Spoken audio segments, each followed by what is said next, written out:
बच्चों, welcome back. बेटा organic chemistry मैंने कम्प्लीटली अपलोड कर दी है यूट्यूब चैनल पर। हेलो एल्केन्स और हेलो एरीन हमारी वन शॉट वीडियो रह रही है।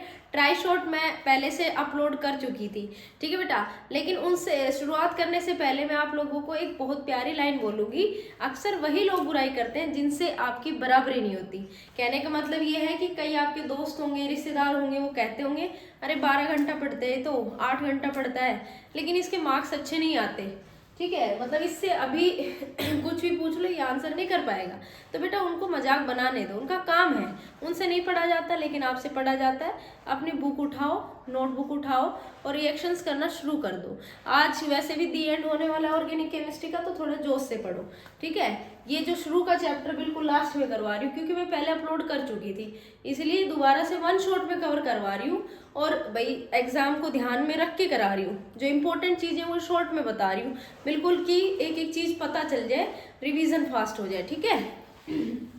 चलो भाई शुरुआत करते हैं। हेलो एल्केन्स और हेलो एरीन्स होते क्या है। सबसे पहले, क्योंकि पहला ही चैप्टर है, हमने लास्ट ईयर पढ़ा था हाइड्रोकार्बन। तो हाइड्रोकार्बन में तुमने एक पढ़ा है एल्केन, और एल्केन में ये जो हाइड्रोजन है, अगर मैं इसको हटा दूं यानी कि हाइड्रोजन को रिमूव करके हैलोजन ग्रुप को जोड़ दूं, ठीक है, तो एक कंपाउंड बनेगा ऑर्गेनिक कंपाउंड, उसको हम बोलेंगे RX। तो ये जो RX है ना, इसी को बोलते हैं हेलो एल्केन या फिर एल्काइल हैलाइड। अंडरस्टैंड क्या बोला मैंने? Replacement of hydrogen from any alkane organic compound and addition of halogen known as alkyl halide. या शॉर्टली ये कह सकते हो हाइड्रोजन का रिप्लेसमेंट हैलोजन से कर दो, वो कंपाउंड एल्काइल या एराइल हैलाइड होगा। बट हेलो एरीन्स में हम ये कहेंगे जो बेंजीन होती हैं, जैसे मैंने यहाँ पर बेंजीन बनाया और उससे हाइड्रोजन निकाल के हैलोजन को जोड़ा, तो ये बन गया ARX। इसको बोलते हैं एलो एरीन्स या फिर एराइल हैलाइड्स। क्लियर? ये तो हो गया इसका इंट्रोडक्शन। अब आता है nomenclature of haloalkanes and haloarenes. तो भाई नोमेनक्लेचर हम दो तरह के पढ़ते हैं, कॉमन नेम और IUPAC। अब बार बार मुझे बताने की जरूरत नहीं है कि IUPAC में एक ही फॉर्मूला याद रखो कि सबसे पहले प्रीफिक्स लिखो। क्या लिखना है? सबसे पहले प्रीफिक्स, फिर लिखो वर्ड का रूट और फिर लिखो प्राइमरी सफिक्स, और लास्ट में अगर कोई सेकेंडरी सफिक्स है तो उसको लिखो। अब मजेदार चीज इसमें ये है कि इसमें हेलो जो है ना प्रीफिक्स है, सफिक्स नहीं है, तो हम उसका पहले ही नाम लिखेंगे। जैसे क्लोरो दे रखा है तो पहले ही लिखेंगे, ब्रोमो दे रखा है तो पहले ही लिखेंगे, ठीक है। कॉमन नेम में क्या होता है, जो भी आपको सब्स्टिट्यूएंट ग्रुप दे रखा है उसको लिखोगे एल्काइल, प्लस में लिखोगे हैलाइड। कौन सा हैलाइड गिवन है, ठीक है। अब हैलोजन कौन कौन से हो सकते हैं, H2 कौन से हो सकते हैं, फ्लोरीन हो सकते हैं, क्लोरीन हो सकते हैं, ब्रोमीन हो सकते हैं और आयोडीन हो सकते हैं। यही होते हैं हैलोजेंस, ठीक है बेटा। तो इनका नोमेनक्लेचर देखिए, जैसे मैंने आपको एक एग्जांपल दिया CH3Cl, तो इसका नाम कैसे लिखेंगे? सबसे पहले IUPAC नाम ही देख लेते हैं। क्या बोला मैंने? प्रीफिक्स देखो, हेलो मतलब क्लोरो, वर्ड रूट कितने कार्बन है, 1 कार्बन है ना, तो लिख दो मैथ, सिंगल बॉन्ड है तो एन, कोई डाउट ही नहीं है, ठीक है। अब इसका कॉमन नेम देख लो, क्या है बेटा? मिथाइल ग्रुप है ना, तो हम लिखेंगे मिथाइल, ठीक है। क्लोराइड क्या बन गया? मिथाइल क्लोराइड, ठीक है। दूसरा एक क्वेश्चन देख लो, जैसे मैंने दिया CH2Cl2। अब भाई इसमें क्लोरीन है तो 2, लेकिन वो एक ही कार्बन से लग रहे हैं, कार्बन तो इसमें एक ही है, तो हम क्या लिखेंगे? 1 या फिर क्या बोलेंगे 1,1 डाई क्लोरो, ठीक है। कार्बन एक है ना, तो क्या लिखेंगे? मीथेन। समझ में आ रही मैं क्या कहना चाह रही हूँ, ठीक है। एक और देखो, इसका कॉमन नेम है क्लोरोफॉर्म, ठीक है, बेहोश नहीं करना किसी को, ठीक है। क्लोरोफॉर्म है इसका कॉमन नेम। अब देखो बेटा इसका नाम कैसे लिखेंगे? 1,1 ट्राई क्लोरो मीथेन। समझ में आई ना मैं क्या कहना चाह रही हूँ?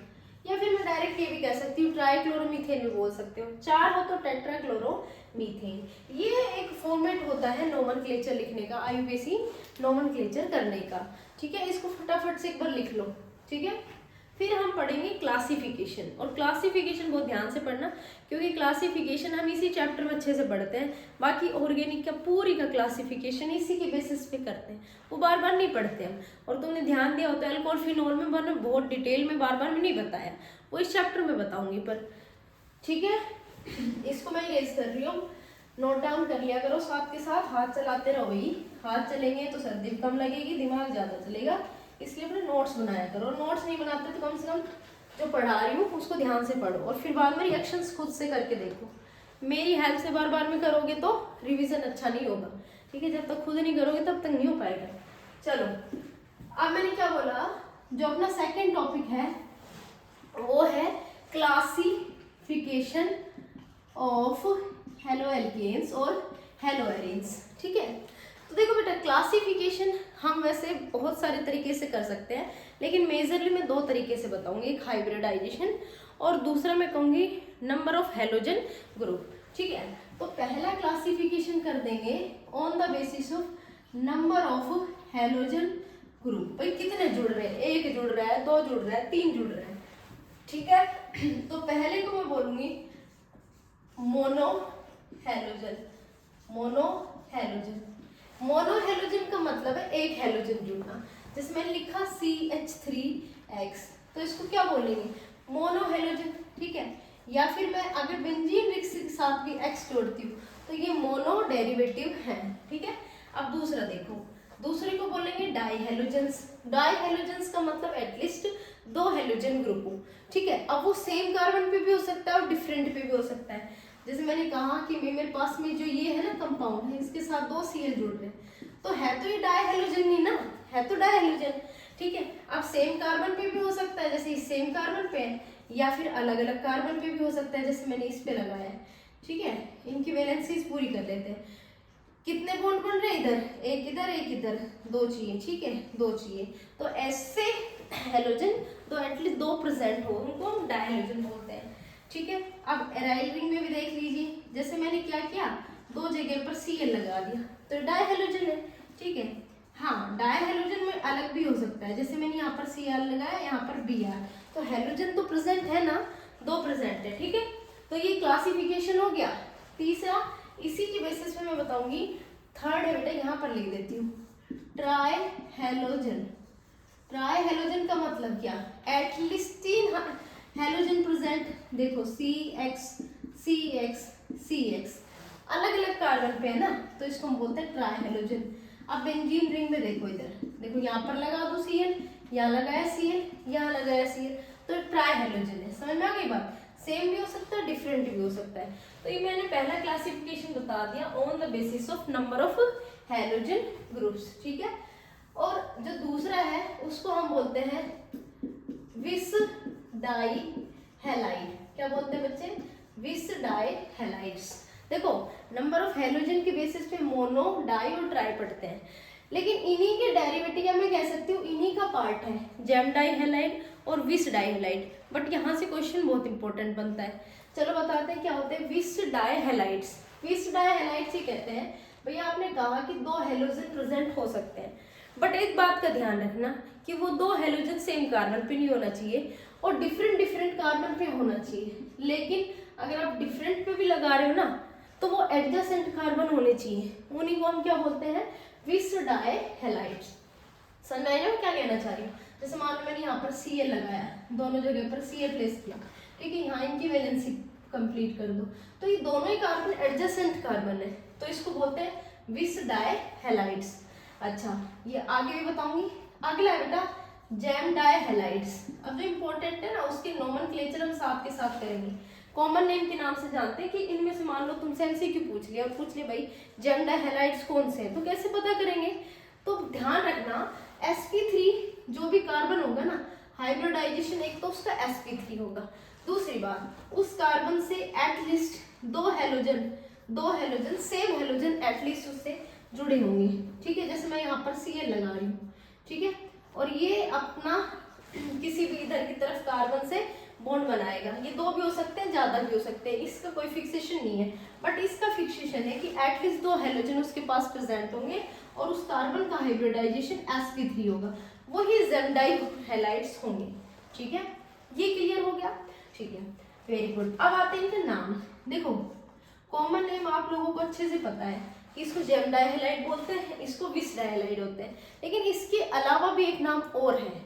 एक ही कार्बन पे 2 हेलोजन है और इसमें कार्बन कितने हैं, 2, और 2 के लिए वर्ड रूट हम इथ यूज करते हैं, और इसमें 2 क्लोराइड है ना, तो इथेन और क्लोराइड दोनों को मर्ज कर देते हैं, तो नाम बन जाता है इथिलीडीन। अब आप कहोगे मैडम इसका क्या नाम, आप क्यों बता रहे हो, मैं इसलिए बता रही हूँ, अगर मान लो इस तरह से क्वेश्चन पूछ लिया कि इसमें से इथिलीडीन क्लोराइड की कौन सी स्ट्रक्चर है, तो पता तो होना चाहिए कि जेम डाइहैलाइड को इथिलीडीन क्लोराइड्स बोल सकते हैं अगर उसमें 2 कार्बन प्रेजेंट है तो। समझ में आई ना बात। चलो अब मैम IUPAC नाम कैसे लिखूं मैं इसका, सिंपल है बेटा, पहले हेलो लिखो फिर बाद में वर्ड रूट लिखो। तो इसमें आप लोगों को पता है कि कार्बन पे जुड़ा हुआ है, तो 1,1 डाई क्लोरो, ठीक है, वर्ड रूट 2 का है ना, डाइक्लोरो इथेन, ये हो गया इसका IUPAC नेम। अब विस डाइहैलाइड में भी हाइब्रिडाइजेशन sp3 होता है, बट वो एडजेसेंट कार्बन होने चाहिए। अगर आप ये कहो ना कि मैडम क्या मैं इसको विस डाइहैलाइड बोल सकता हूँ, डाइहैलाइड बोल सकते हो, विस डाइहैलाइड नहीं बोल सकते, क्योंकि एडजेसेंट कार्बन पर Cl प्रेजेंट नहीं है, ठीक है। इसका मैं क्यों बता रही हूँ, क्योंकि इसका भी कॉमन नेम आपने याद रखना पड़ेगा। विस डाइहैलाइड को बोलते हैं इथाइलिन डाइक्लोराइड, इथाइलिन अलग है, डाई वर्ड इसमें जोड़ा हुआ है, इथाइलिन डाइक्लोराइड, ये कंफ्यूज करता है यहाँ पर। देखो बेटा कैसे याद रखना है, एक कार्बन पर 2 Cl तो इथिलीडीन, यानी कि डाई वर्ड को इसी में मर्ज किया। अलग अलग कार्बन पर हेलोजन ग्रुप यानी कि Cl, तो हमने लिखा है डाइक्लोराइड, इथाइलिन डाइक्लोराइड, ठीक है। अब इसका IUPAC आप लोग बताओ, सोचो जरा क्या हो सकता है, बताओ मुझे क्या हो सकता है। पहली बात तो ये देखो 1 पे भी और 2 पे भी दोनों पे डाइक्लोरो प्रेजेंट है, ठीक है, डाइक्लोरो प्रेजेंट है, वर्ड रूट कितना है 2 का, तो 1,2 डाइक्लोरो इथेन, ये इसका IUPAC नाम हो गया। फटाफट से स्क्रीनशॉट ले लो अब इसका, ठीक है, फटाफट से ले लो बेटा। फिर हम दूसरा क्लासिफिकेशन पढ़ेंगे based on hybridization. Second classification होगा बेस्ड ऑन हाइब्रिडाइजेशन, ये था on the basis of number of halogen, दूसरा लिख लो बेस्ड ऑन हाइब्रिडाइजेशन। हाइब्रिडाइजेशन इसमें हम 2 तरह के पढ़ेंगे, उधर मैं लिख दूंगी sp2 का, इधर मैं लिखूंगी sp3 का।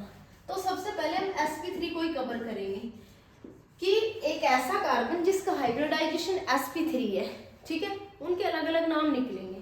जैसे बता देती हूँ, 3 तरह के आप लोग इसमें पढ़ोगे, एक होगा एल्काइल हैलाइड, एल्काइल हैलाइड, ठीक है बेटा, दूसरा होगा एलाइलिक हैलाइड, एलाइलिक हैलाइड, और तीसरा होगा बेंजाइलिक हैलाइड, बेंजाइलिक हैलाइड।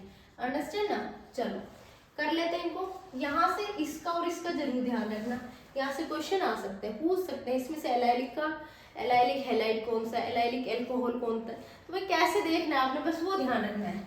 चलो ये बात कंफर्म है कि जिससे भी हेलोजन जुड़ेगा उस कार्बन का हाइब्रिडाइजेशन sp3 होगा।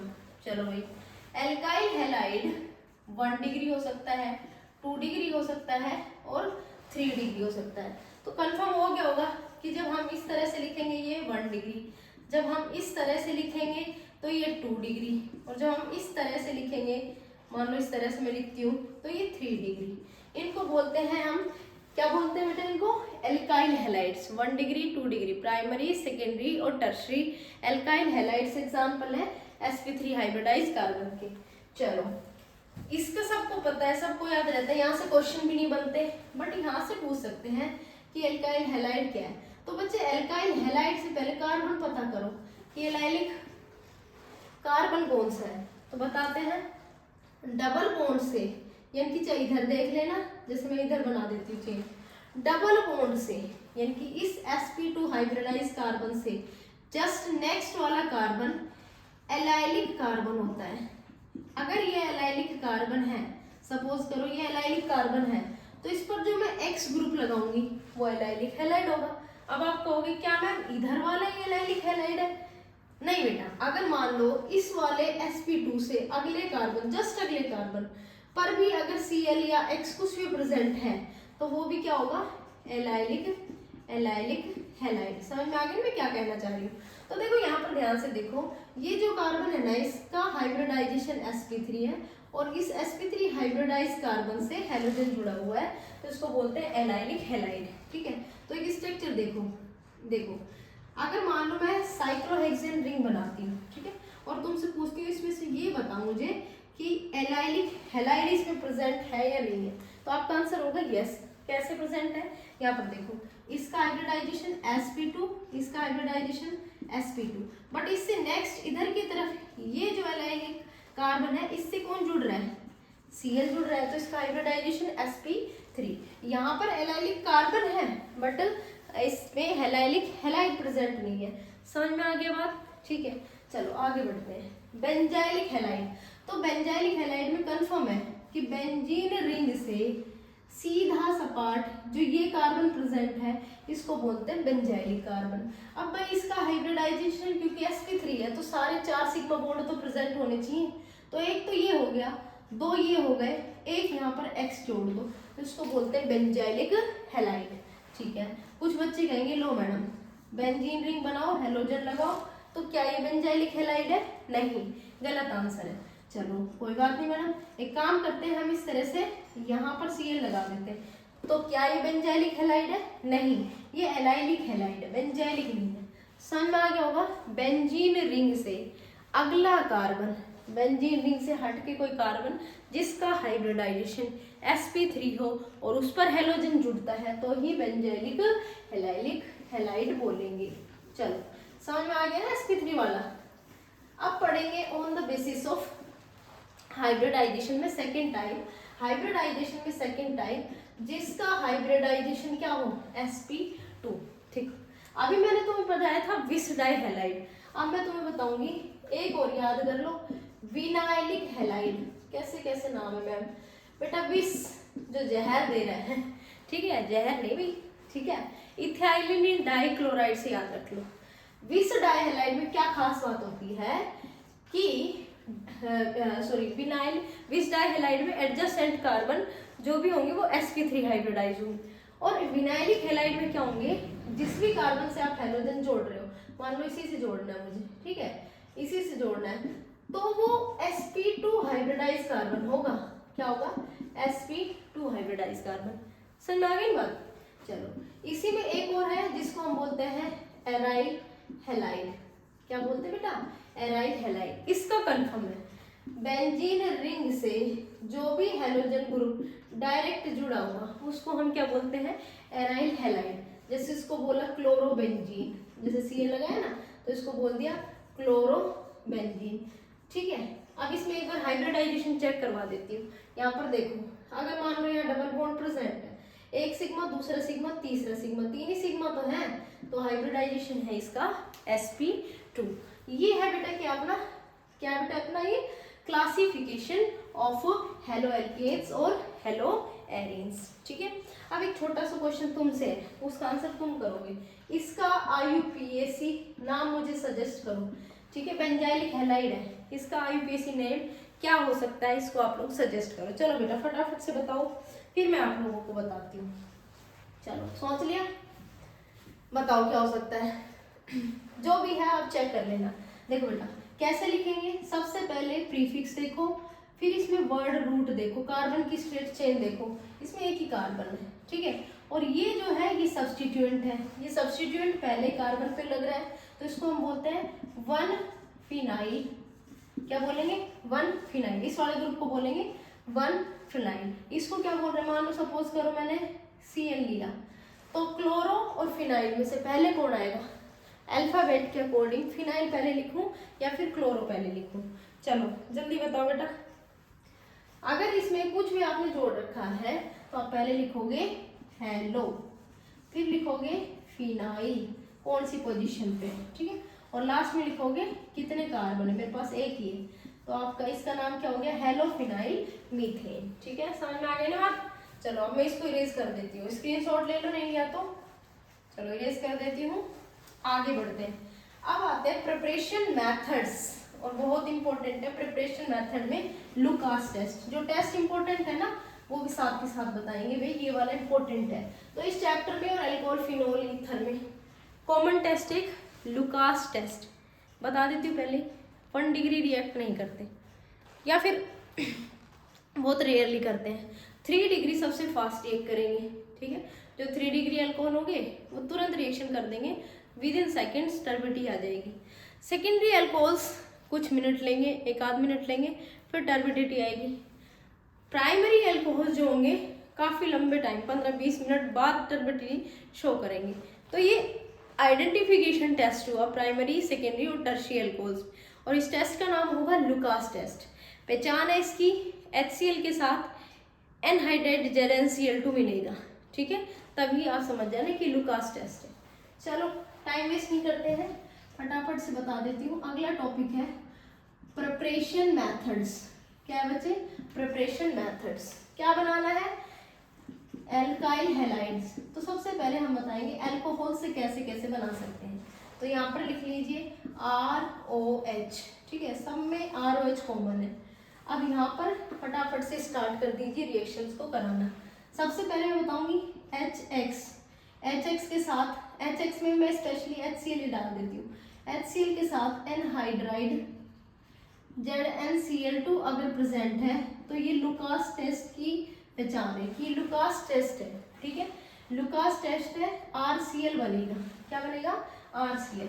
ऑर्डर होगा 3 डिग्री अल्कोहल होगा तो फास्ट रिएक्ट करेगा, फिर 2 डिग्री और फिर 1 डिग्री। रिएक्शन करके दिखा सकती हूँ, यहाँ पर देख लीजिए। अगर मान लो इस तरह से अल्कोहल आपको दे रखा है टर्शरी अल्कोहल, ठीक है, और इसके ऊपर लिखा हुआ है HCl एंड ZnCl2, तो ये लुकास टेस्ट है। जो रिएक्शन होगी उसमें टर्शरी हैलाइड बनेगा, ठीक है, यहाँ पर लग गया टर्बिडिटी विद इन सेकेंड्स। बार बार मैं नहीं बताऊँ, बस इतना बता दिया कि ये रिएक्टिविटी ऑर्डर है, ठीक है। चलो आगे बढ़ते हैं। अल्कोहल से कर रहे हैं प्रिपेयर, तो दूसरी जो फेमस चीज है इसमें, अल्कोहल में आप SOCl2 डालिए।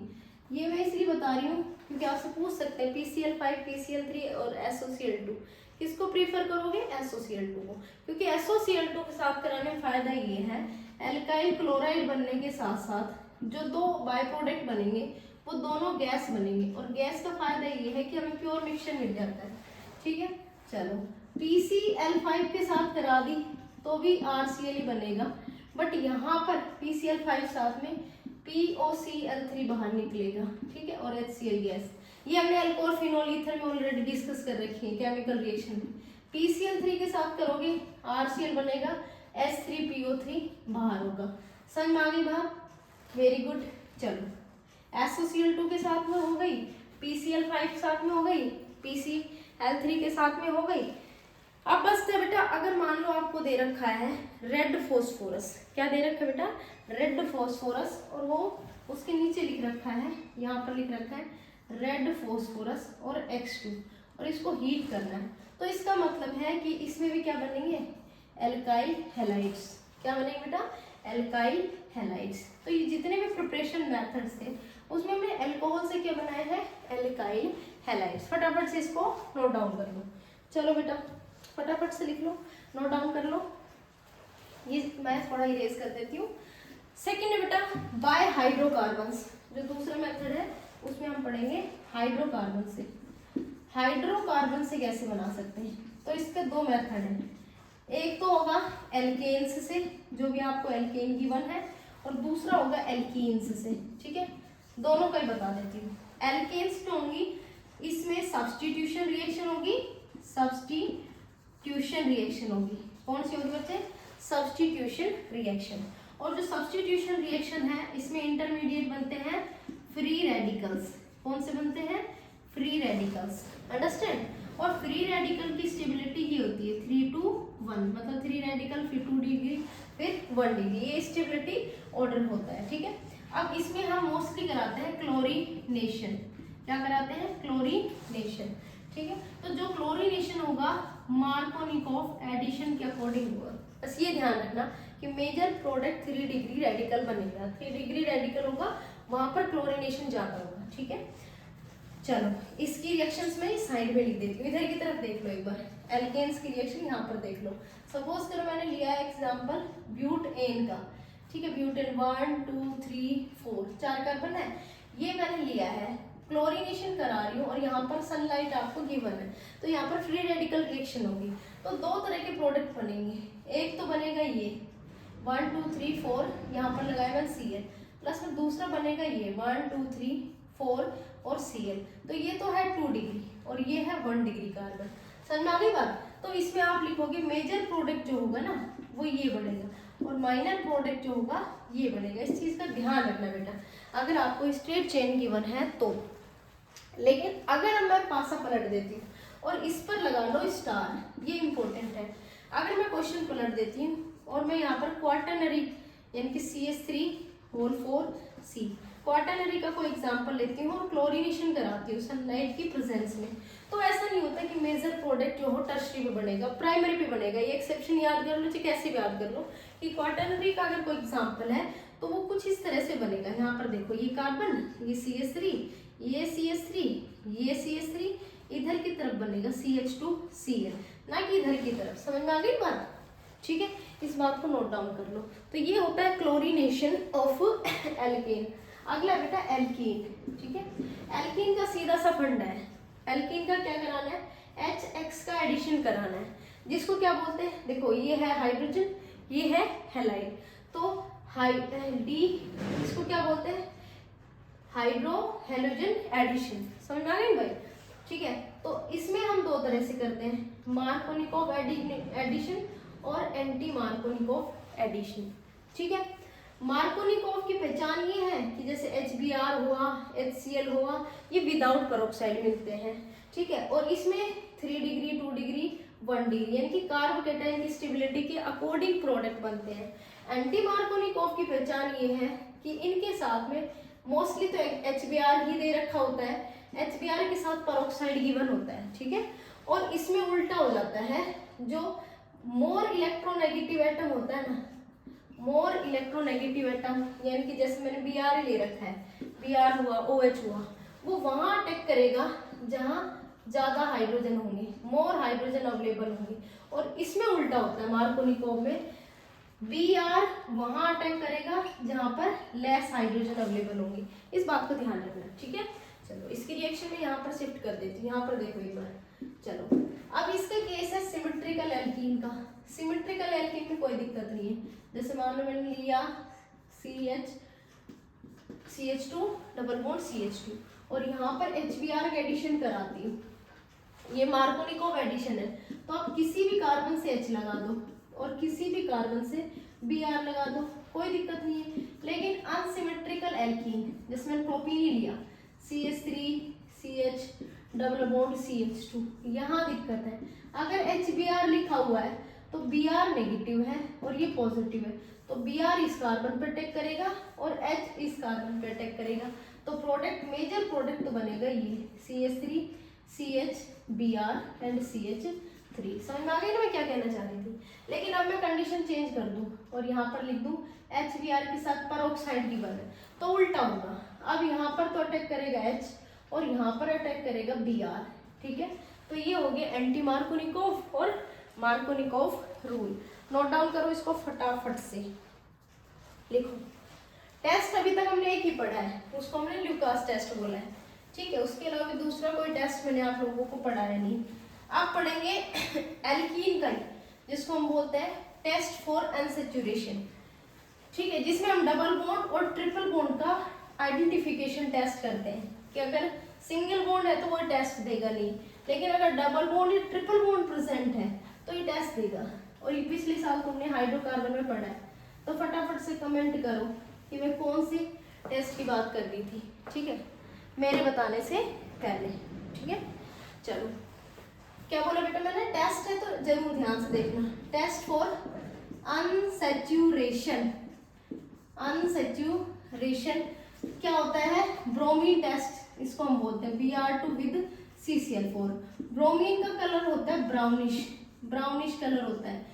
और अगर डबल बॉन्ड या ट्रिपल बॉन्ड प्रेजेंट है तो कलर लेस सॉल्यूशन हमें ऑब्टेन होता है, ठीक है। डाई हेलोजेंस इसमें अटैक करते हैं। किस पर करते हैं? जैसे मैंने एल्कीन ली है, मेरे पास में एल्कीन है, एल्कीन का ही पढ़ रहे हैं या एल्केन का पढ़ रहे हैं, तो अभी हमने एल्कीन स्टार्ट कर रखी है।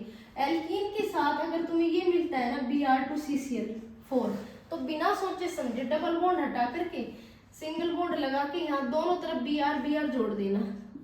ठीक है, जोड़ दिया तो जो ये मुझे प्रोडक्ट मिला है ना, ये कलरलेस होगा। तो इस बात को प्रूव करता है कि इसमें अनसेचुरेशन है, मतलब डबल बॉन्ड या ट्रिपल बॉन्ड प्रेजेंट है। तो ये टेस्ट फॉर अनसेचुरेशन इसीलिए बोला जाता है। ठीक है, इसका नाम तुम लोग सजेस्ट करके मुझे कमेंट में बताओ कि इसका नाम क्या हो सकता है। ये दूसरा टेस्ट है। लुकास टेस्ट पहला था जो अल्कोहल्स का आइडेंटिफिकेशन करता है, और ये टेस्ट दूसरा है जिसमें हम डबल बॉन्ड और ट्रिपल बॉन्ड को आइडेंटिफाई करते हैं। चलो, इस पे स्टार लगाया है और इसको बोलते हैं फिंकलेस्टीन रिएक्शन। फिंकलेस्टीन रिएक्शन, ठीक है। जैसे भाई भाई आपस में चीजें ट्रांसफर करते हैं ना, तो यहाँ पर भी ऐसा ही होता है। मान लो Rx है, अब x कुछ भी हो सकता है, लेकिन Rx कहेगा कि मुझे x हटाना है और I जोड़ना है, तो वो होती है फिंकलेस्टीन रिएक्शन। मतलब हेलोजेंस आपस में ट्रांसफर होते हैं। I से याद रख लेना, यहाँ जो जुड़ेगा वो I जुड़ेगा, यानी कि क्या बनेगा? आयोडो, यानी कि एल्काइल हैलाइड्स में एल्काइल आयोडाइड बनाओगे आप। ठीक है, कैसे याद रखनी है? Rx की रिएक्शन सिर्फ आप NaI के साथ कराओगे। ठीक है, किसकी प्रेजेंस में? एसीटोन की प्रेजेंस में। तो हेलोजन का एक्सचेंज हो जाएगा, इसीलिए हम इनको बोलते हैं हेलोजन एक्सचेंज रिएक्शन। ये वाला इधर चला जाएगा, Ri बनेगा और NaX बाहर हो जाएगा। नेमिंग रिएक्शन इसलिए याद रखेगा। ठीक है, नेमिंग रिएक्शन में अगली रिएक्शन है Swarts reaction. Swarts reaction, Swarts reaction, इसमें कुछ जो गिवन रिएजेंट्स हैं जैसे AgF, यहाँ से भी क्वेश्चन आ जाते हैं, SbF3, COF3। ठीक है, तो बेटा कई बार हमारे डायरेक्ट क्वेश्चन यहाँ से भी आ जाते हैं कि स्वार्ट्स रिएक्शन में कौन सा रिएजेंट जो है गिवन MCQs में, वो कौन सा रिएजेंट नहीं होता। तो ध्यान रखना इस बात को। अब रिएजेंट से ये तो समझ में आया होगा कि फ्लोरीन सब में कॉमन है। तो होता क्या है, एल्काइल हैलाइड जिद कर लेता है कि भाई AgF डालो। ठीक है, AgF डालो, एसीटोन के साथ में रिएक्शन कराओ, मुझे हेलोजन एक्सचेंज करने। अब एक्सचेंज करके फ्लोरीन जोड़ सकता है। ठीक है, तो ये AgX बाहर हो गया और RF बन गया। इसमें सिर्फ फ्लोराइड्स बनाते हैं, एल्काइल फ्लोराइड्स इसमें स्वार्ट्स रिएक्शन बोलेंगे, एल्काइल हाइड्रोक्स इसमें फिंकलेस्टीन रिएक्शंस बोलेंगे। समझ में आ गई बेटा? ये क्या है बेटा? Preparation methods of halo alkane, लिख लो सबको। चलो आगे हम पढ़ेंगे फिजिकल प्रॉपर्टी। फिजिकल प्रॉपर्टी में तीन ही चीजें होती हैं। पहली सोल्युबिलिटी, सोल्युबिलिटी, दूसरा हम कह सकते हैं डेंसिटी, थोड़ा सा कंपेयर कर लेना, और तीसरी होती है मेल्टिंग पॉइंट और बॉइलिंग पॉइंट। ये बात क्लियर है कि जितनी भी लोअर एल्केन्स होती हैं वो यूजुअली गैस फेज में एग्जिस्ट करती हैं, और 10-12 कार्बन के बाद में वो लिक्विड में आती हैं, और उसके बाद वाले सारे सॉलिड होते हैं। ठीक है, तो यहाँ पर ये बात क्लियर कर देती हूँ कि जो एल्काइल हैलाइड्स होते हैं वो यूजुअली कलरलेस होते हैं। ठीक है, अब आती है सोल्युबिलिटी की बात।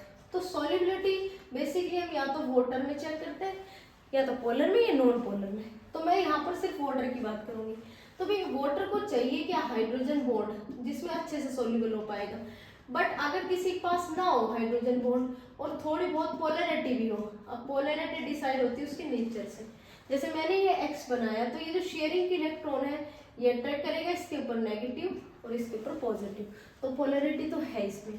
तो due to polarity, due to सिर्फ और सिर्फ पोलैरिटी, मोर सोल्यूबल या स्लाइटली सोल्यूबल, मोर तो नहीं कहूंगी, slightly soluble as compare to ये देन हाइड्रोकार्बन्स। भाई एल्केन से ज्यादा सोल्यूबल होगा पर बहुत ज्यादा भी नहीं होगा, लेस सोल्यूबल होते हैं, बहुत कम सोल्यूबल हो पाते हैं। ठीक है, अब बात आती है डेंसिटी की। डेंसिटी में जैसे आप लोगों को पता है, डेंसिटी मतलब भाई किसी का मास बढ़ेगा। देखो एक तो नॉर्मल हाइड्रोकार्बन होता है, एक मैं उसमें हैलाइड ग्रुप जोड़ दूं तो मास तो बढ़ेगा ही। तो डेंसिटी जब बढ़ेगी जब उसका मास बढ़ेगा। ठीक है, तो डेंसिटी बस यही कहना चाहती है कि भाई जितने आप कार्बन एटम बढ़ा रहे हो डेंसिटी को भी बढ़ना है। तो जैसे ब्रोमो हुआ, आयोडो हुआ और बहुत सारे ब्रोमो हुआ, आयोडो हुआ, या पॉलीक्लोरो, ठीक है। अगर आप ये ग्रुप लगा रहे हो, इनकी डेंसिटी हाई होती है। किससे होती है? वाटर से, ठीक है। क्या होती है? हाई होती है। अब आती है मेल्टिंग पॉइंट और बॉइलिंग पॉइंट की बात। मेल्टिंग पॉइंट, बॉइलिंग पॉइंट में एक ही चीज ध्यान रखना है, डायरेक्टली प्रोपोर्शनल टू कार्बन की चेन, यहाँ पर ऐसे लिख देती हूँ सी चेन, कार्बन की चेन, और इनवर्सली प्रोपोर्शनल टू ब्रांचिंग। वही फंडा है जो बाकियों में, स्ट्रेट चेन रहेगी ज्यादा रहेगा, ब्रांचिंग कर दी कम हो जाएगा, सरफेस एरिया बढ़ गया, ठीक है। तो कोई नई बात नहीं है, यहाँ से आपके क्वेश्चंस वही बनेंगे जो पहले बनते थे। फटाफट से स्क्रीनशॉट लो और इसको खत्म करो, ठीक है। लिखो बेटा फटाफट से। फिर आते हैं इसके केमिकल रिएक्शंस पे। काफी लंबा चैप्टर है, बट मुझे अच्छा लग रहा है आप लोग आराम से पढ़ रहे हो, आपके पास में टाइम है इस चीज को कंप्लीट करने का, तो थोड़ा सा आराम से कर लेते हैं, ठीक है। अब थोड़ा फास्ट करूंगी क्योंकि टाइम काफी लग गया। केमिकल रिएक्शंस पे आ जाओ फटाफट से। 3 तरह की केमिकल रिएक्शंस हम इसमें यूजुअली पढ़ेंगे, उसमें से मैं स्पेशली 2 का नाम लूंगी। एक होगा न्यूक्लियोफिलिक सब्स्टिट्यूशन रिएक्शन, और दूसरी मैं पढ़ाऊंगी विद मेटल्स, मेटल्स के साथ क्या रिएक्टिविटी होती है, ठीक है। न्यूक्लियोफिलिक सब्स्टिट्यूशन रिएक्शन को अच्छे से समझ लेना, और कोई भी कंफ्यूजन आज के बाद बचना नहीं चाहिए, ठीक है। कोशिश करोगे बेटा नहीं बचेगा। Nucleophilic substitution reaction, these are characteristic reactions, जो चीज लिख रही हूँ ना, पॉइंट लिख रही हूँ वो आप लोगों को लिख रही हूँ, characteristic reactions of halo alkane. इस बात को ध्यान रखना, हेलो एल्केन की कैरेक्टरिस्टिक्स रिएक्शंस होती हैं न्यूक्लियोफिलिक सब्स्टिट्यूशन रिएक्शन। अब बच्चे 2 तरह की होती हैं, एक को बोलते हैं SN1 और एक को बोलते हैं SN2। Substitution nucleophilic unimolecular, substitution nucleophilic bimolecular reaction. अब दोनों को मैं एक एक करके डिफरेंस समझा देती हूँ, ठीक है। यूनिमोलिकुलर, इसमें जो स्टेप होंगे वो 2 स्टेप्स होंगे, 2 स्टेप में रिएक्शन होगी। और इसका प्रोसीजर क्या होता है, जैसे मान लो मैंने यहाँ पर CX बना रखा है और न्यूक्लियोफाइल का यहाँ पर अटैक होना था, ये भी न्यूक्लियोफाइल है, ये भी न्यूक्लियोफाइल है, तो इस न्यूक्लियोफाइल को ये रिप्लेस कर देगा, ठीक है, और नया न्यूक्लियोफाइल आकर के जुड़ जाएगा। इसीलिए इसका नाम मैंने एलिमिनेशन नहीं बोला है, सब्स्टिट्यूशन बोला है, एक को बदल दिया मेरे पास दूसरे से, ठीक है। और जो X है वो एक गुड लिविंग ग्रुप है, तो ये तो होता है इसका मैकेनिज्म। अब देखो ये तो होगा 2 स्टेप में कंप्लीट, ये होता है 1 स्टेप में कंप्लीट, ठीक है। चलो आगे बढ़ो। SN1 में 2 स्टेप और इसमें 1 स्टेप, ठीक है। ये होती है फर्स्ट ऑर्डर टाइप की रिएक्शन, इस चीज से क्वेश्चन आ सकता है MCQ। और ये होती है सेकंड ऑर्डर, सेकंड ऑर्डर समझ में नहीं आया होगा। सेकंड ऑर्डर का मतलब रेट ऑफ रिएक्शन, ये भी क्वेश्चन बन सकता है। रेट ऑफ रिएक्शन 2 चीजों पर डिपेंड करता है, एक एल्काइल हैलाइड की कंसंट्रेशन और दूसरी न्यूक्लियोफाइल की कंसंट्रेशन। अब समझ में आ गया होगा, जितना ये सबस्ट्रेट मैटर करता है उतना ही रिएक्टेंट भी करता है। यहाँ पर ऐसा नहीं होता, रेट ऑफ रिएक्शन सिर्फ एक चीज पर डिपेंड होता है, एल्काइल हैलाइड की स्टेबिलिटी। इसमें जो ऑर्डर होता है 3 डिग्री, 2 डिग्री, 1 डिग्री कार्बन के टाइम, 3 डिग्री सबसे अच्छा स्टेबल होता है, फिर 1 डिग्री। इसमें क्या होता है 1 2 3, जस्ट उल्टा ऑर्डर होता है, ठीक है। चलो इतना पता चल गया। अब 3 to 1 और 1 to 3 पता चल गया, तो न्यूक्लियोफाइल भी कैसे होने चाहिए, जिसकी बॉन्ड लेंथ ये कह सकते हो बॉन्ड लेंथ हाई होनी चाहिए। जैसे मैंने लिखा, मान लो मैंने लिखा HI, तो ये ज्यादा रिएक्टिव होगा। मैंने लिखा HBr, ये थोड़ा कम होगा। HCl, तो ये और कम रिएक्टिव होगा, ठीक है, क्योंकि मुझे I चाहिए, बॉन्ड लेंथ ज्यादा होगी तो टूट जाएगा। इसमें भी सेम ही होता है, पहले I होगा, फिर Br होगा, फिर Cl होगा, फिर F- होगा। F सबसे ज्यादा रिएक्टिव होता है, बट बॉन्ड लेंथ बहुत ज्यादा कम होती है तो रिएक्ट नहीं कर पाता। अब आता है कंपाउंड का मिक्सचर कैसा बनता है, तो इस बात को ध्यान रखना। इसमें जो अटैक होगा ना उसको बोलते हैं इन्वर्जन अटैक, मतलब एक ही साइड से अटैक पॉसिबल है, दोनों साइड से अटैक पॉसिबल नहीं है। इसमें क्या होता है भैया, इन्वर्जन भी होता है, इन्वर्जन मतलब पीछे से, और इन्वर्जन भी अटैक होता है और सामने से भी अटैक होता है, ठीक है। तो दोनों चीज मिला के मैं और बात ही कह देती हूँ, इसमें बनता है रेसेमिक मिक्सचर। क्या बनता है? Racemic mixture. अब रेसिमिक मिक्सचर का मतलब है क्लॉकवाइज और एंटी क्लॉकवाइज, पॉजिटिव और नेगेटिव, ठीक है। सामने से भी, रिटेंशन भी और इन्वर्जन, दोनों अटैक इसमें पॉसिबल है, ठीक है। इसमें सिर्फ इन्वर्जन पॉसिबल है। इसमें SN2 रिएक्शन हो रही है, फर्स्ट 1 स्टेप में होती है, सेकंड ऑर्डर की होती है, 1 2 3, ये इसका ऑर्डर होता है, ठीक है। इनको लिख लीजिए बेटा। अब आते हैं, कोई न्यूक्लियोफाइल आपको गिवन है, क्वेश्चन मान लो आपको दे रखा है एल्कोहल, H2O और एल्काइन। तो एल्कोहल जो होते हैं ना, पानी के कंपैरेटिवली एसिड कम होते हैं, तो वे बेसिक स्ट्रेंथ उनकी ज़्यादा हुई, और जो बेस अच्छा होगा वही न्यूक्लियोफाइल भी अच्छा होगा।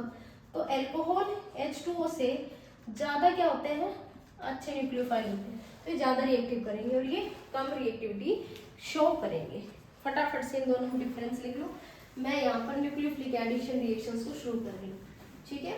न्यूक्लियोफिलिक एडिशन रिएक्शंस, चलो यहाँ पर लिख लो RX, बॉक्स बना के लिख लो, एल्काइल हैलाइड की और न्यूक्लियोफिलिक सब्स्टिट्यूशन रिएक्शन, ठीक है। जो आपको सबसे ज़्यादा पसंद है, न्यूक्लियोफिलिक सब्स्टिट्यूशन रिएक्शन जो आपको सबसे ज़्यादा पसंद है, उसका एग्जाम्पल ले लो। तो मेरे को वही मेरा फेवरेट है, एक्वस NaOH या फिर KOH, ठीक है। एक्वस NaOH, अल्कोहलिक नहीं लिखा, तो एक्वस NaOH दे रखा है ना, तभी आप एल्कोहल बनाओगे। अगर एल्कोहलिक NaOH या KOH है तो यहाँ पर एल्कीन बनेगी, ठीक है। क्या बोला मैंने, एक्वस NaOH, फटाफट से डालिए बेटा।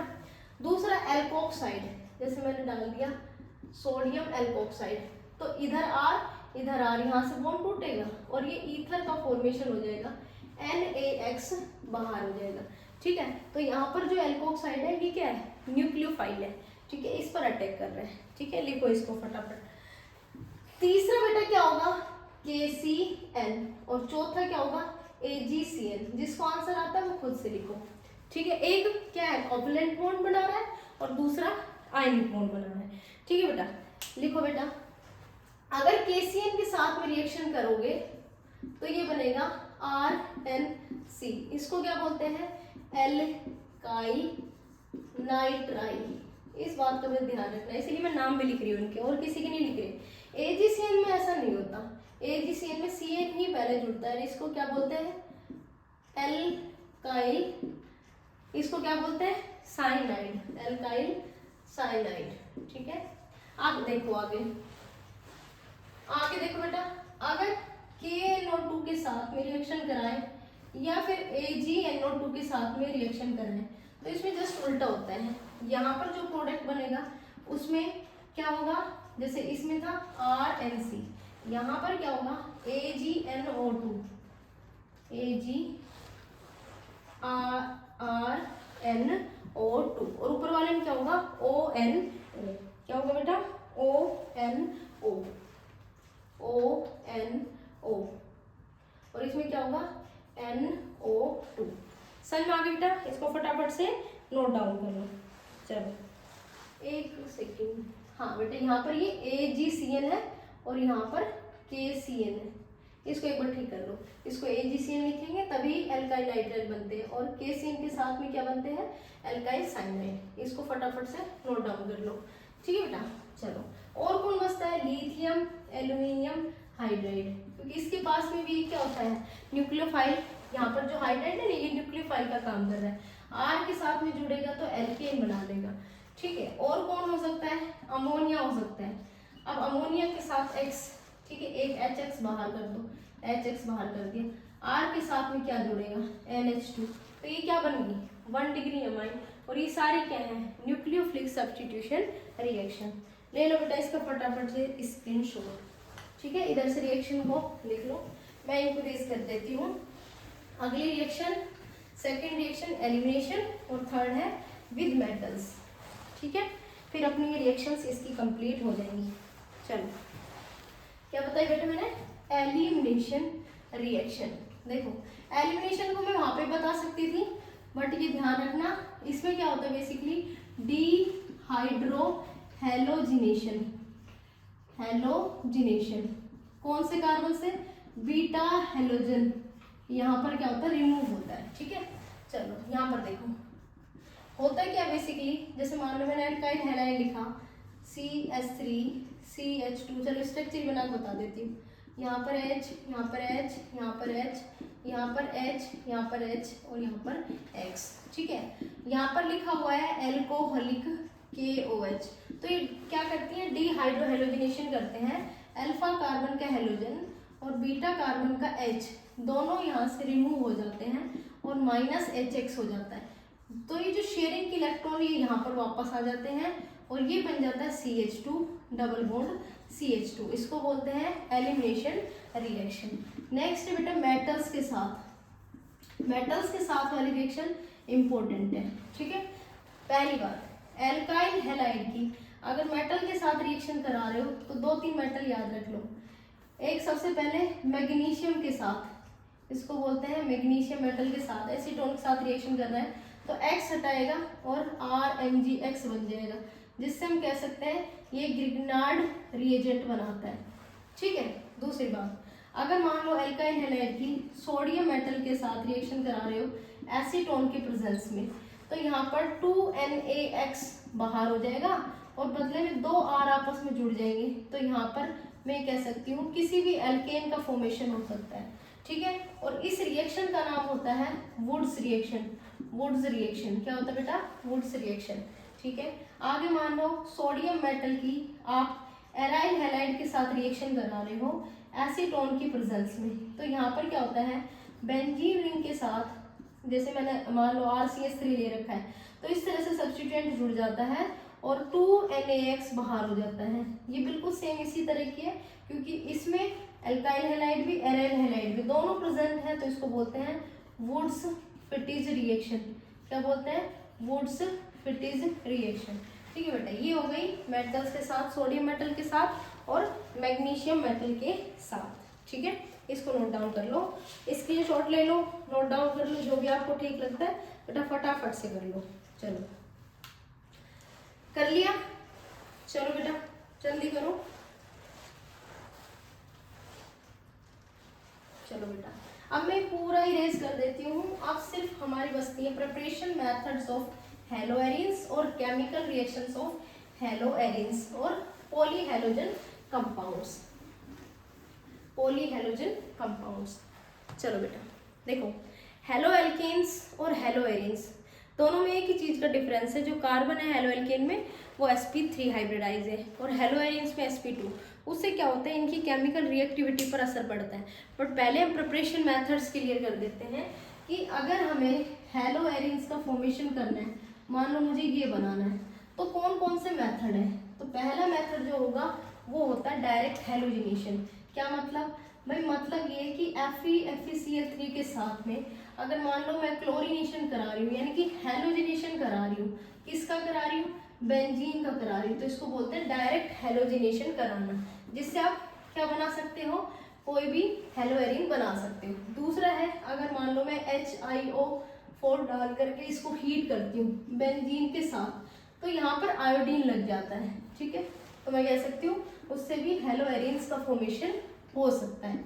ठीक है, लेकिन इनके अलावा जो मोस्ट इम्पोर्टेंट है वो है सैंडमेयर रिएक्शन और गटरमान रिएक्शन। ठीक है, लेकिन उससे पहले हमें ये क्लियर होना चाहिए कि यहाँ तक आने से पहले अगर आप एनिलीन की रिएक्शन, जैसे ये है एनिलीन, एनिलीन की रिएक्शन NaNO2 एंड HCl के साथ 0 से 5 डिग्री सेल्सियस पे कराते हो तो एक कंपाउंड बनता है जिसको हम डायजोनियम बेंजीन डायजोनियम क्लोराइड बोलते हैं। क्या बोलते हैं, बेंजीन डायजोनियम क्लोराइड। इसके बिना ये पॉसिबिलिटी नहीं है कि आप हेलोएरिन बना लो।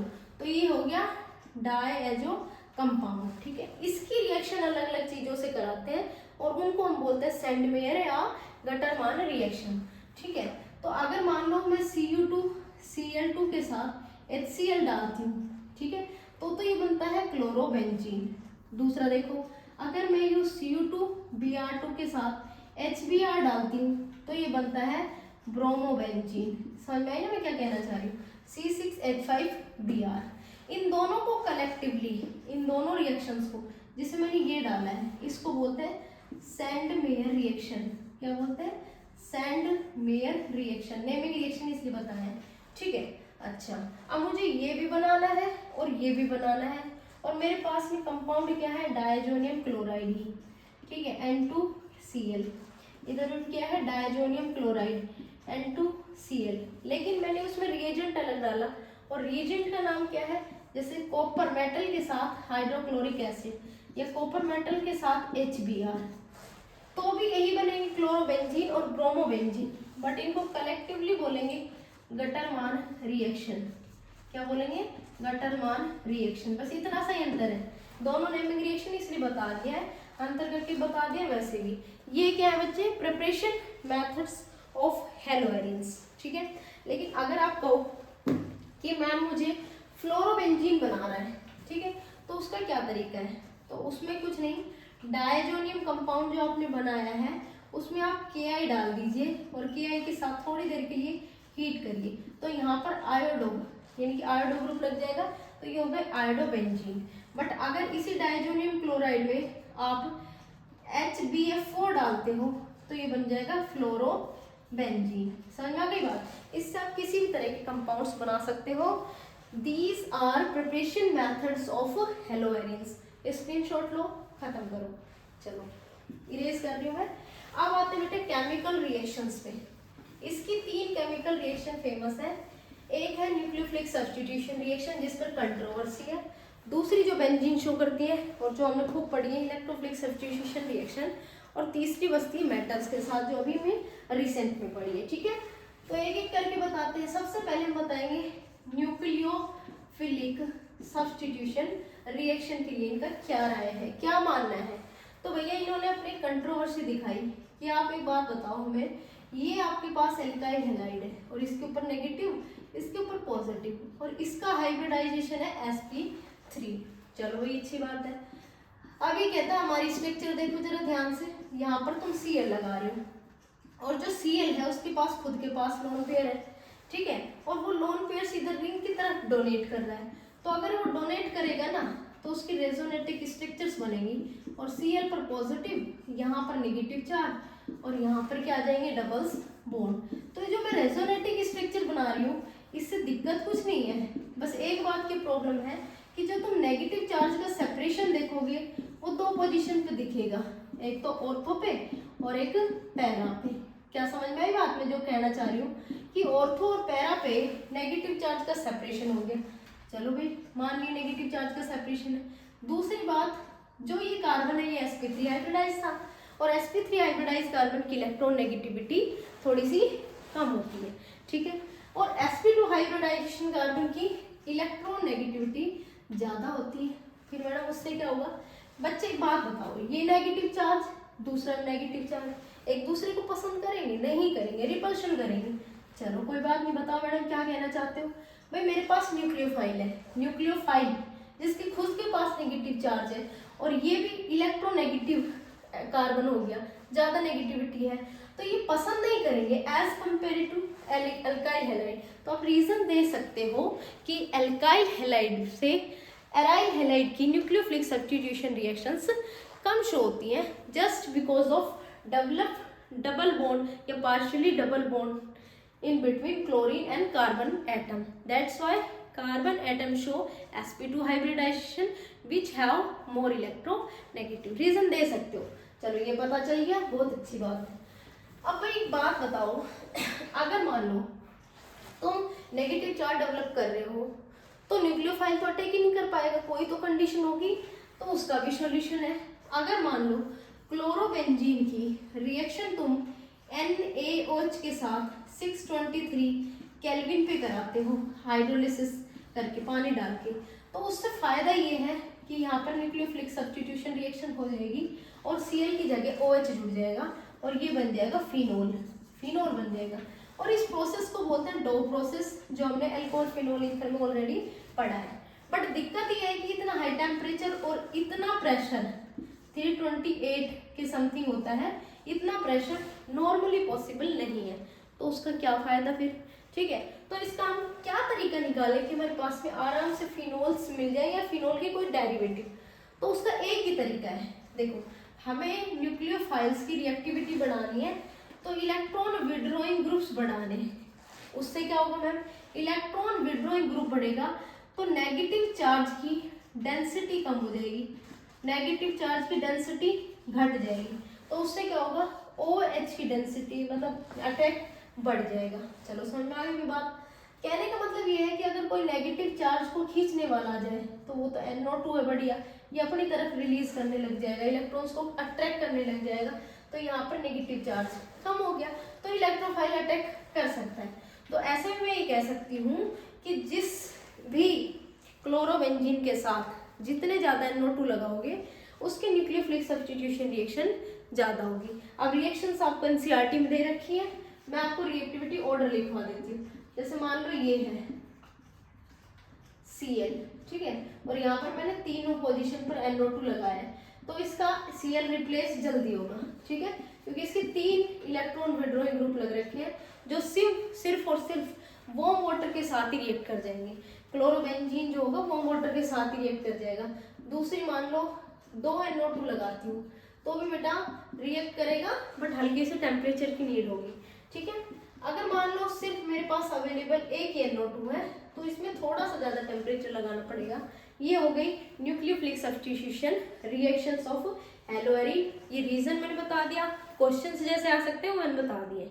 एक तो ये रिएक्टिविटी के बेसिस पे, और दूसरा सिर्फ और सिर्फ कंपेयर कराएगा एल्काइल हैलाइड और एराइल हैलाइड की रिएक्टिविटी, ठीक है। इसको लिखो, स्क्रीनशॉट लो बेटा फटाफट से, फिर हम पढ़ेंगे आगे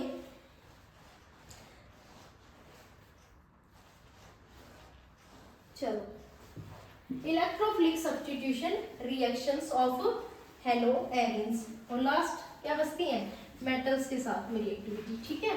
मेटल्स के साथ में सेम ही बेटा जो हमने पहले पढ़ रखी है, तो ये पहले करा देते हैं ESR electrophilic substitution, ESN substitution reaction किसकी करते हैं, ARX की, या फिर मैं सीधा इसका कंपाउंड की स्ट्रक्चर बना देती हूँ। चलो क्लोरोबेंजीन की करवा देते हैं, ठीक है। क्लोरोबेंजीन की रिएक्शंस वही 5 रिएक्शन है गिनी चुनी जो हर बार करते हो, अब तो रट भी जानी चाहिए, कंडीशन अलग हो गई पर, ठीक है, सबकी कंडीशन अलग है। चलो सबसे पहले हम क्या कराएंगे, सबसे पहले हम क्लोरीनेशन करा देते हैं, Cl2 जोड़ेंगे, तो उसके लिए डालना पड़ेगा एनहाइड्राइड FeCl3, ये एनहाइड्राइड होगा, लुईस एसिड होगा, ताकि रिएक्टिविटी अच्छी हो। तो होगा क्या भाई, होना कुछ नहीं है, 2 पोजीशन पर Cl लग जाएगा, एक तो पहले था ही, दूसरी पे और लग जाएगा। वो कहाँ लगेगा, या तो ऑर्थो पे या पैरा पे, ये मेजर है ये माइनर है, ये ज़्यादा स्टेबल है ये कम स्टेबल है, ठीक है। दूसरी चीज़ क्या डालते हैं, कंसनट्रेट HNO3 और कंसनट्रेट H2SO4, इससे क्या होता है, नाइट्रेशन होता है जो पहले करते थे, ठीक है। ये Cl लो, ये NO2 लगा दो, यहाँ ऑर्थो पे लगा दो, तो ये क्या हो गया, नाइट्रेशन ऑफ क्लोरोबेंजीन, ठीक है।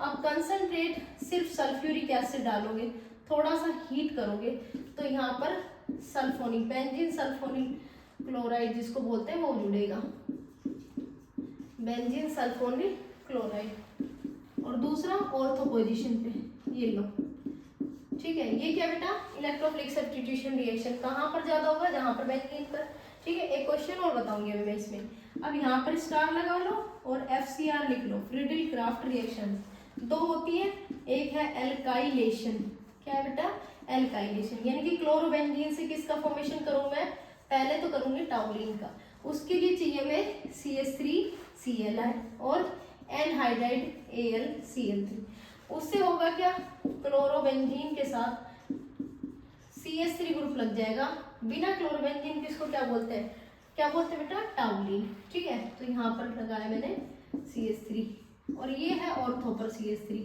ठीक है, इसको बोलते हैं एल्काइलेशन, फ्रीडिल क्राफ्ट एल्काइलेशन।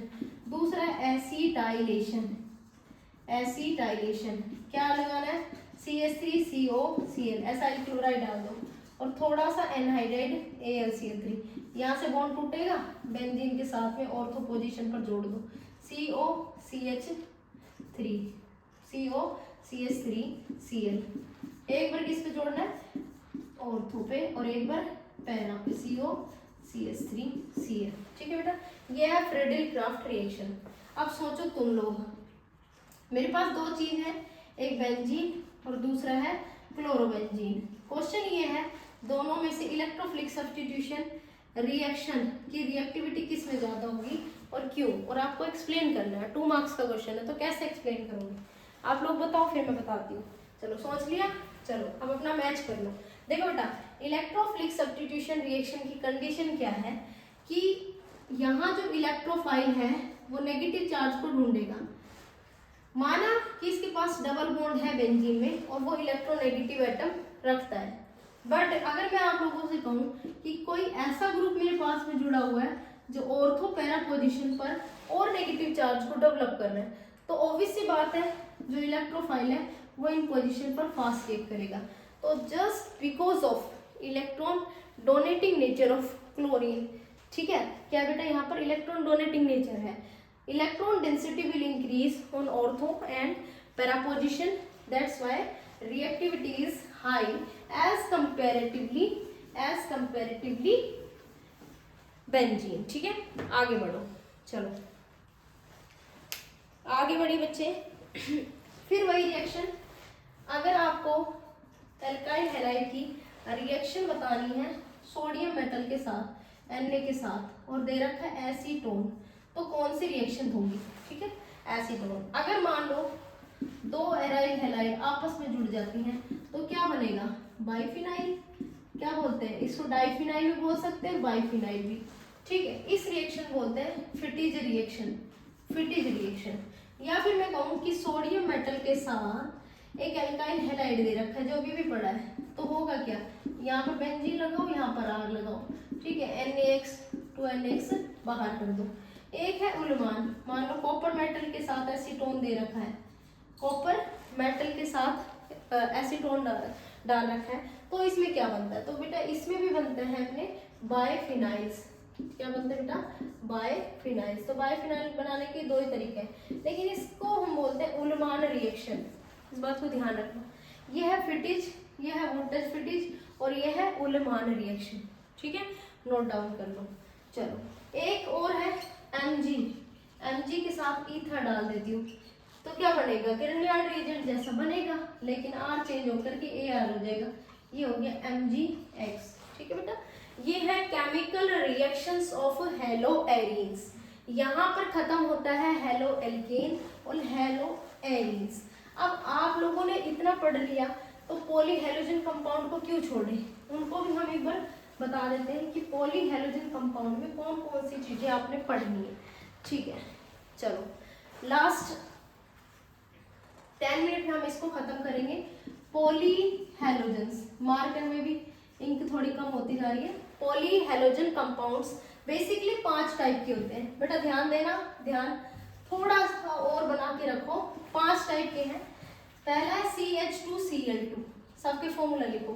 दूसरा है CHCl3, तीसरा है CCl4 और चौथा है DDT। क्या बच्चे? DDT। एक और बचता है जिसको हम बोलते हैं फ्रियोन गैस, जिसको हम लिखते हैं CCl2F2। समझ आ गई बात? चलो अब इसका नाम लिखते हैं, IUPAC नेम। क्या लिखेंगे बेटा? 1,1-डाई क्लोरोमीथेन। पहले जिसका नाम लिखो, इसको क्या लिखेंगे? Try chloromethane. इसको टेट्रा क्लोरोमीथेन। ठीक है, चलो इनका नाम लिख लिया। अब इनके कॉमन नेम याद कर लो। इसको बोलते हैं मिथाइलिन क्लोराइड। क्या बोलते हैं? Methylene chloride. इनका कॉमन नेम इंपॉर्टेंट है बेटा, जो चीज लिख रही हूँ बस वही याद करनी है इनमें। मिथाइलिन क्लोराइड, इसको बहुत फेमस तरीके से हम जानते हैं, इसको बोलते हैं क्लोरोफॉर्म। ठीक है, इसको बोलते हैं carbon tetra chloride. Common name जरूर याद कर लेना, कार्बन टेट्रा क्लोराइड। और इसको बोलते हैं फ्रियोन 12, जिनके कॉमन नेम थे वो हमने बता दिए। ठीक है, इसका नाम हम सिर्फ IUPAC नाम याद करते हैं। क्या बोलते हैं? Para dichloro diphenyl trichloroethane. Para dash dichloro diphenyl trichloroethane. ठीक है बेटा, आगे बढ़ते हैं। देखो बेटा, अब इसका प्रिपरेशन करने का क्या तरीका है कि जो मीथेन गैस होती है उसका क्लोरीनेशन करा दो। सनलाइट के प्रेजेंस में क्लोरीनेशन कराओगे तो CH2Cl2 बन जाएगा। और मैं कहूँगी इसका भी प्रिपरेशन सेम है, इसका भी प्रिपरेशन सेम है, तो प्रिपरेशन से तो क्वेश्चन आने से रहा। आगे बढ़ते हैं, इसके यूजेस से क्वेश्चन आ सकते हैं। जितने भी यूजेस है सबके, वो यूजेस जिस जिसकी जैसे जैसे बता रही हूँ वो याद कर लो। मिथाइलिन जो क्लोराइड होता है, इसका यूज ज़्यादातर फार्मास्यूटिकल जो कंपनीज हैं उनमें और फूड इंडस्ट्रीज में होता है। कहाँ होता है?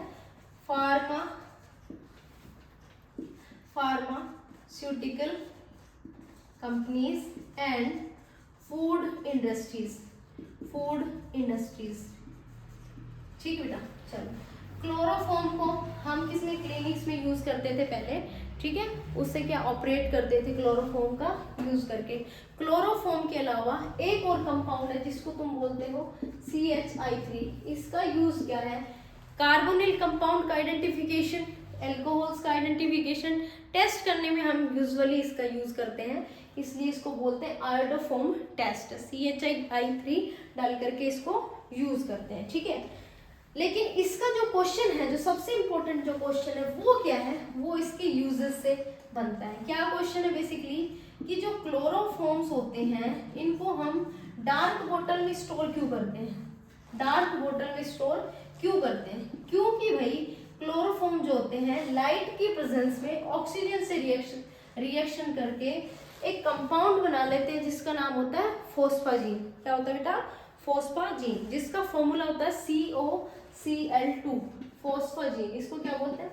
फोस्फोजीन, जो एक टॉक्सिक गैस होती है, ठीक है, एक टॉक्सिक कंपाउंड होता है, इसलिए हम इनको डार्क कलर की बोटल्स में स्टोर करते हैं। बस ये क्वेश्चन पूछा जाता है, why we store chloroform in dark colour bottles. Light में क्यों? क्योंकि वो रिएक्ट कर लेगा और फोस्फोजीन गैस बना लेगा, इससे ये क्वेश्चन आता है, इसलिए मैंने आप लोगों को बता दिया, ठीक है। बाकी आप ये कह सकते हो कि हम इसको कहाँ यूज करते हैं? आयोडोफॉर्म टेस्ट में, और जो सिरप्स होते हैं उसमें भी हम आयोडोफॉर्म यानी कि CHI3 का यूज करते हैं, ठीक है। कार्बन टेट्राक्लोराइड नॉन पोलर होता है, तो इसका हम एक अच्छे सॉल्वेंट की तरह भी यूज करते हैं। दूसरी बात बेटा, जो तुम्हारे पास रेफ्रिजरेटर है और एरोसोल्स है उसमें हम CCl4 का यूजुअली यूज करते हैं, ठीक है। अब आते हैं फ्रियोन 12। जितने भी अपने रेफ्रिजरेटर्स हैं उसमें हम फ्रियोन 12 गैस का यूज करते हैं। एंड जो हेयर स्पा में और सेविंग क्रीम्स में फ्रियोन 12 का हम यूज करते हैं, ठीक है। चलो, अब इसका जो क्वेश्चन है DDT यूज तो ये भाई इंसेक्टिसाइड, पुराने टाइम मच्छर मारने के लिए DDT डाला जाता था, ठीक है, लेकिन अब उसका हम यूज नहीं करते क्योंकि बहुत टॉक्सिक होता है और एनिमल्स की बॉडी में एक बार स्टोर होने के बाद लंबे टाइम तक वो आदमी के बॉडी से रिलीज नहीं हो पाता, कंपाउंड खत्म नहीं हो पाता। बट इसका जो क्वेश्चन हो सकता है वो स्ट्रक्चर के बेसिस पे हो, नाम के बेसिस पे। याद रख लेना DDT, para comma para dash dichloro diphenyl trichloroethane. देखिए इसमें डाइक्लोरो डाइफिनाइल का मतलब, पहले 2 फिनाइल ग्रुप बना लो, ये लो, और उस पर Cl लगा लो, एक इधर की तरफ फिनाइल ग्रुप बना लो और उस पर Cl लगा दो, तो ये हो गया पैराडेस डाइक्लोरो डाइफिनाइल, ठीक है। और इसके साथ नीचे की तरफ H लगा दो, इस बॉन्ड को आगे बढ़ा दो, ठीक है। एक कार्बन तो ये हो गया, दूसरा कार्बन ये हो गया, अब इस कार्बन से 3 Cl लगा दो, ठीक है। तो this is the structure of DDT। क्यों पढ़ा? क्योंकि यहाँ पर फिनाइल, यहाँ पर phenyl, para comma para dash dichloro diphenyl, 2 carbon है तो हमने बोला इथेन, और उस पर क्या जुड़ रहे हैं? 3 chlorine trichloro ethane. This is the structure of DDT। ये स्ट्रक्चर है बेटा DDT की स्ट्रक्चर आप जरूर देख लेना और इनके बस यूजेस जरूर देख लेना। इसका ये वाला क्वेश्चन इंपॉर्टेंट है, ठीक है। और इनका कॉमन नाम से आपसे IUPAC नाम भी MCQ में पूछ सकते हैं। बेटा आज बस इतना ही। आई होप यू अंडरस्टैंड, आप लोगों को समझ में आ गया होगा। और ये पूरा चैप्टर हमने जो जो इम्पोर्टेंट टॉपिक्स थे, जो जो पॉइंट्स थे, वो मैंने सारे बता दिए हैं। इनका आप रिपीटेशन करिए एंड अच्छा लगा तो बेटा कमेंट करिए। Thanks for watching.